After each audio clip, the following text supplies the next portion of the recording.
He became the most powerful emperor of Rome, and no one noticed when it happened. Augustus did not seize power. He waited until Rome begged him to take it. The most powerful man in the world never called himself king, and that was exactly what made him impossible to overthrow.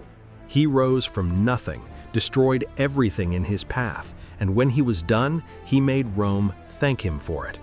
But this story does not begin on the throne. It begins in blood, on the cold floor of the Senate, with the body of a man who believed he was untouchable. A 19-year-old boy, sickly and ignored by everyone, read a letter and decided that the chaos was his opportunity. What he did next changed the world forever. Picture the scene. It is March 15th, 44 BC, and the most powerful man in Rome walks into the Senate with the confidence of someone who has conquered half the world. Julius Caesar had won impossible wars, crossed rivers no one dared to cross, and forced kings to their knees. But on that day, the very men he considered allies were hiding daggers beneath their togas. There were 23 stab wounds, and when his body hit the ground, all of Rome held its breath, because no one knew what would come next. The senators believed they had saved Rome. They believed by eliminating Caesar, they were protecting the Republic, its freedom, the values that made Rome great. It makes sense in their minds, right? Like breaking the thermometer and thinking it will cure the fever. The problem is that the real danger was not Caesar, it was the vacuum he left behind.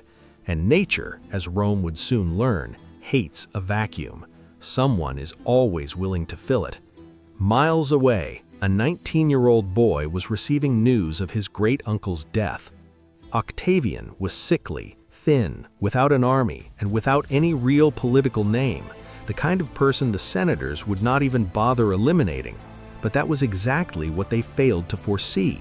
Sometimes, the most dangerous man in the room is the one no one is looking at. And while Rome sank into chaos, this boy, ignored by all, was beginning to make a choice that would change the world forever. And it was exactly this overlooked boy who arrived in Rome ready to do what no one expected. In his will, Caesar had promised 300 silver coins to every free Roman citizen.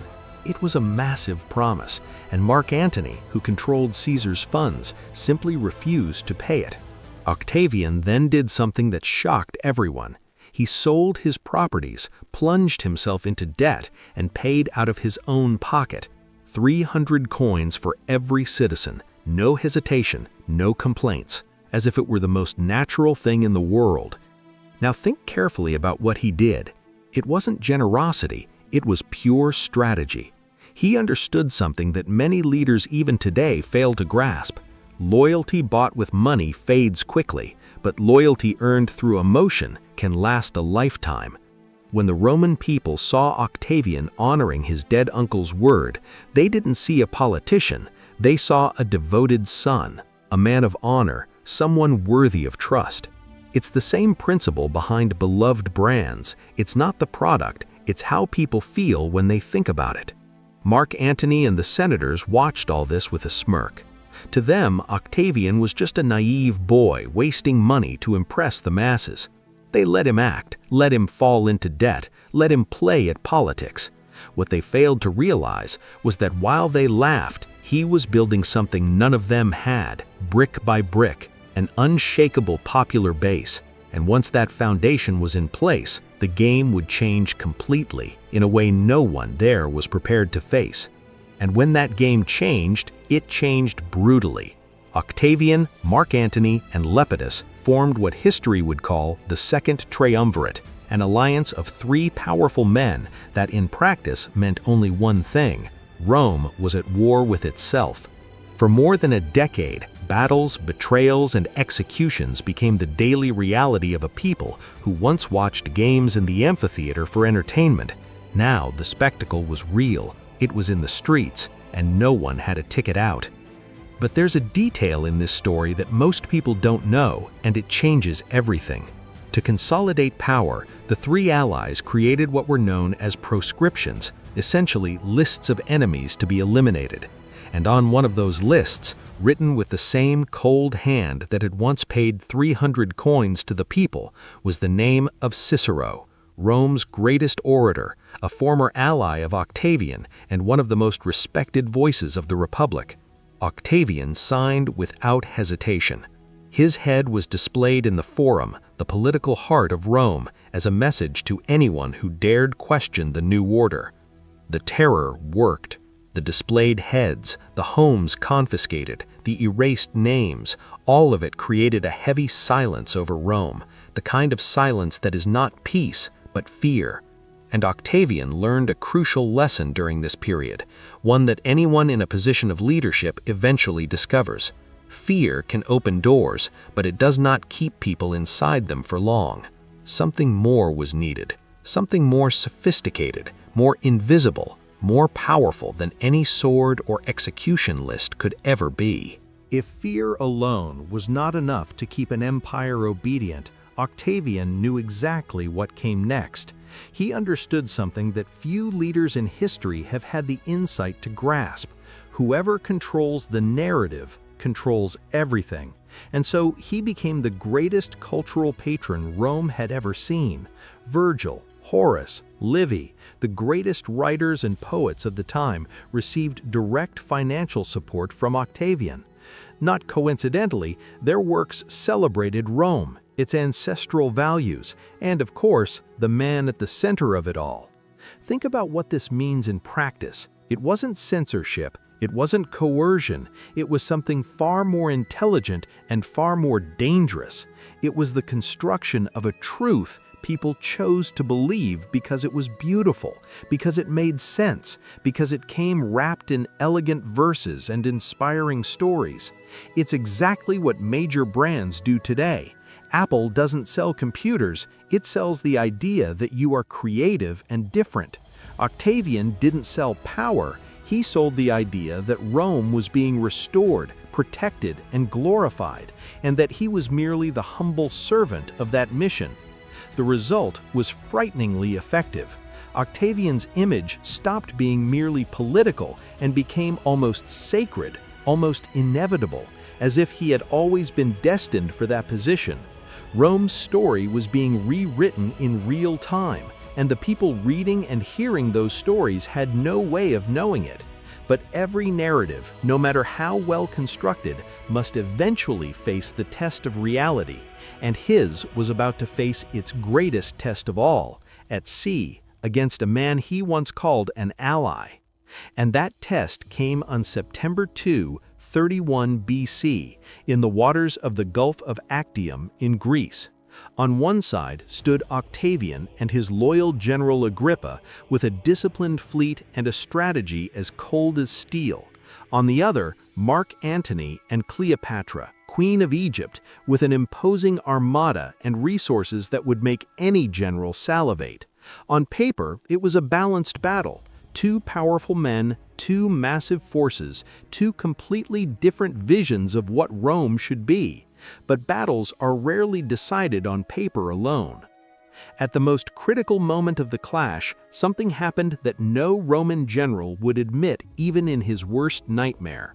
Cleopatra, for reasons historians still debate, withdrew her ships from the battle, and Mark Antony, one of the greatest generals Rome had ever produced, a man who had fought alongside Caesar and survived impossible wars, abandoned his own army to follow her. He left his soldiers in the middle of the fight. He chose a woman over an empire. It's the kind of decision reason cannot explain, but the heart understands perfectly.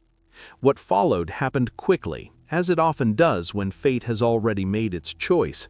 Antony and Cleopatra fled to Egypt, where months later they took their own lives. And Octavian, the sickly, overlooked 19-year-old who had arrived in Rome without an army or real power, was now the most powerful man in the known world. He had Egypt, he had Rome, he had everything.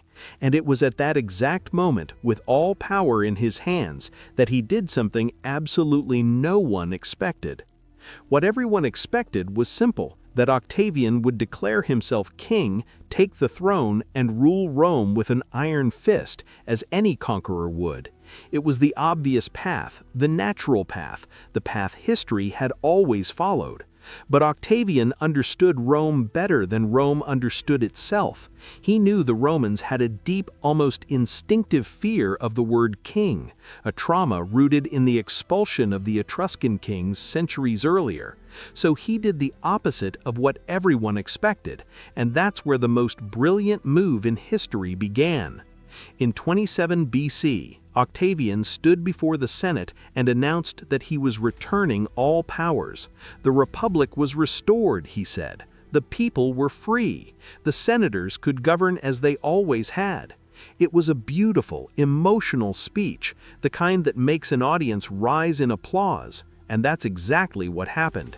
In response, the Senate granted him the title Augustus, a word meaning something close to sacred, venerable, blessed by the gods. Without realizing it, they handed him more power than any king had ever possessed, wrapped in gratitude and admiration. It's unsettling how this mechanism still works today. How many leaders, companies, and institutions exercise total control while convincing people they are the ones in charge? Augustus didn't invent absolute power. He invented invisible absolute power, the kind no one questions because no one can see it. The Roman people believed they were free at the exact moment they lost control forever.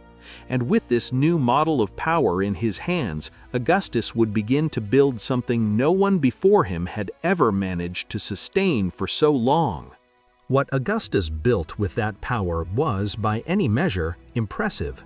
He created a permanent professional army with soldiers who were paid, trained, and loyal to the state, not to ambitious generals. He organized a postal system that connected the four corners of the empire, built roads that still exist in parts of Europe today, and established the famous Pax Romana, a period of peace and stability that lasted more than 2 centuries. It was as if a single administrator had taken a country in absolute chaos and transformed it into the most efficient organization in the known world. On the outside, everything was grand, solid, eternal. But on the inside, the story was completely different. While Augustus was organizing the world with one hand, he watched his personal life fall apart with the other.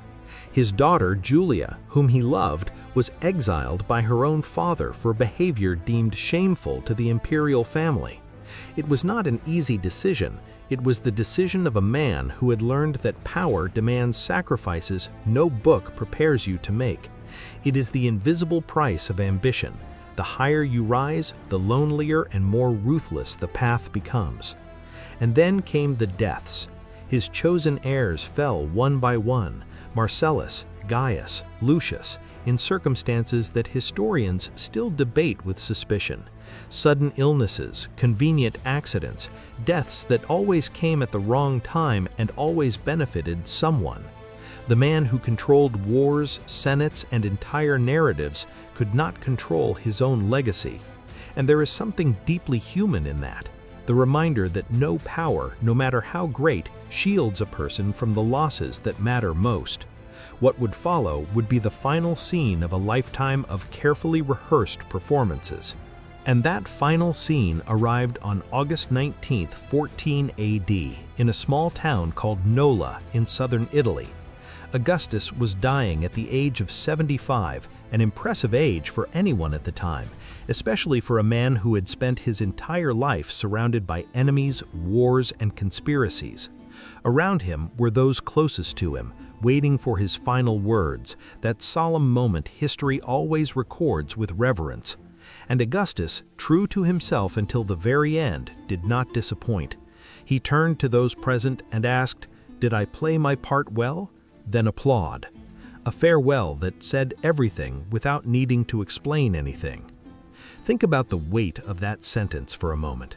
Here was the man who built the greatest empire in the known world, admitting between the lines that everything, every gesture, every speech, every public decision had been a calculated performance. It was not cynicism, it was clarity. Augustus knew exactly what he had done, and he knew exactly what it had cost. He did not rule Rome with swords alone. He ruled with perception, with narrative, with the ability to make people see what he needed them to see. And it worked for decades, shaping a model of governance that would echo throughout history forever. The legacy he left endured for centuries. The title Augustus was used by Roman emperors for hundreds of years after his death. The month of August still bears his name to this day. The model of governance he created, absolute power disguised as public service, was copied, adapted, and reinvented by empires, nations, and leaders over millennia. And the question that remains after all of this is both simple and unsettling. If the greatest empire in history was built on perception, control, and invisible sacrifices, what is the true cost of appearing inevitable?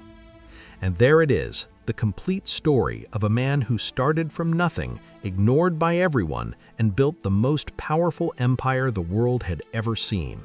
But before closing this chapter, pause for a moment and think, what have you learned from Augustus that you can apply to your own life? Because his story isn't just about Rome, it's about how anyone in any era can turn weakness into strategy, chaos into opportunity, and invisibility into power. Augustus was not the strongest, he was not the richest, he was not the most experienced. He was the most intelligent in the art of understanding people, and he used that to build something eternal. And you, what are you doing with what you have in your hands today? How many times have you underestimated your own tools because they didn't seem big enough? How many times have you waited for the perfect moment while someone less prepared than you simply took action? The story of Augustus raises questions that don't have easy answers, and that's exactly why it still matters 2,000 years later. Does power always demand this invisible price? Does every great achievement hide sacrifices beneath it that no one sees? And the most provocative question of all, if the greatest empire in history was built on perception, control, and invisible sacrifices, what is the true cost of appearing inevitable? And there it is, the complete story of a man who started from nothing, ignored by everyone, and built the most powerful empire the world had ever seen. But before closing this chapter, pause for a moment and think, what have you learned from Augustus that you can apply to your own life? Because his story isn't just about Rome, it's about how anyone in any era can turn weakness into strategy, chaos into opportunity, and invisibility into power. Augustus was not the strongest, he was not the richest, he was not the most experienced. He was the most intelligent in the art of understanding people, and he used that to build something eternal.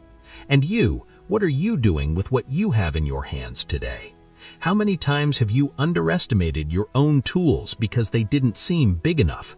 How many times have you waited for the perfect moment while someone less prepared than you simply took action? The story of Augustus raises questions that don't have easy answers, and that's exactly why it still matters 2,000 years later. Does power always demand this invisible price? Does every great achievement hide sacrifices beneath it that no one sees? And the most provocative question of all, if the greatest empire in history was built on perception, control, and invisible sacrifices, what is the true cost of appearing inevitable? And there it is, the complete story of a man who started from nothing, ignored by everyone, and built the most powerful empire the world had ever seen.